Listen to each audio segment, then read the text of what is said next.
নমস্কাৰ, মই এতিয়া আছোঁ এখন চাহ বাগিচাৰ মাজত। কিন্তু আজি আপোনালোকক চাহ খেতিৰ বিষয়ে নকওঁ, তামোল খেতিৰ বিষয়ে ক'ব বিচাৰিছোঁ।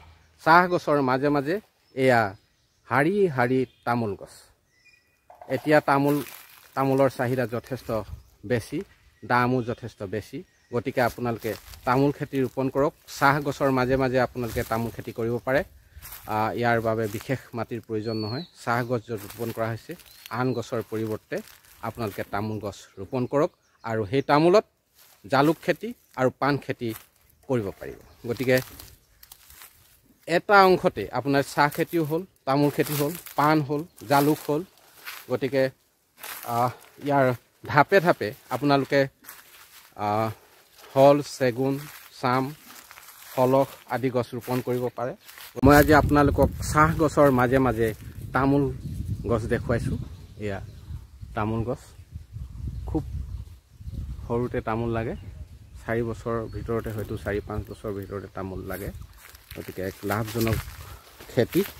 আপোনালোকে উজনি অসমলৈ যদি দৃষ্টি নিক্ষেপ কৰে, তেতিয়া দেখিব চাহ গছ আৰু তামোল গছ। টকৌ গছৰ চাহিদা ক্ৰমান্বয়ে কমিছে, যিহেতু এতিয়া কংক্ৰিটৰ পৃথিৱীত গাঁৱে ভূঞে পকী ঘৰ হ'ল, বাঁহৰ ঘৰ পকী হ'ল, ওপৰৰ ছালখনো টিং অথবা কংক্ৰিটেৰে নিৰ্মাণ কৰা হৈছে। গতিকে টকৌ গছৰ চাহিদা হ্ৰাস পাই আহিছে, কিন্তু তাৰ পৰিৱৰ্তে চাহ গছ আৰু তামোল গছৰ চাহিদা যথেষ্ট ব্যাপকভাৱে বৃদ্ধি পাইছে। তাৰ মাজত জালুক গছ দেখাইছোঁ। এয়া জালুক গছ, জালুক। এয়া পাণ গছ। তামোল খেতিটো লাভজনক নহয় জানো? বহুত লাভ হয়। 3-4 বছৰলৈকে অলপ কষ্ট কৰিব লাগে তামোলত। হয়। গৰু ছাগলীৰ পৰা সাৱধান ৰাখিব লাগে। পুলিটো ৰুওঁতে অলপমান ভালকৈ ৰুব লাগে। গোবৰ জাবৰটো বেছিকৈ দিব লাগে। আৰু তাৰপিছত অকল গুটি পাৰিব, তাত অকণমান খৰচ কৰিব দৰকাৰ নাই।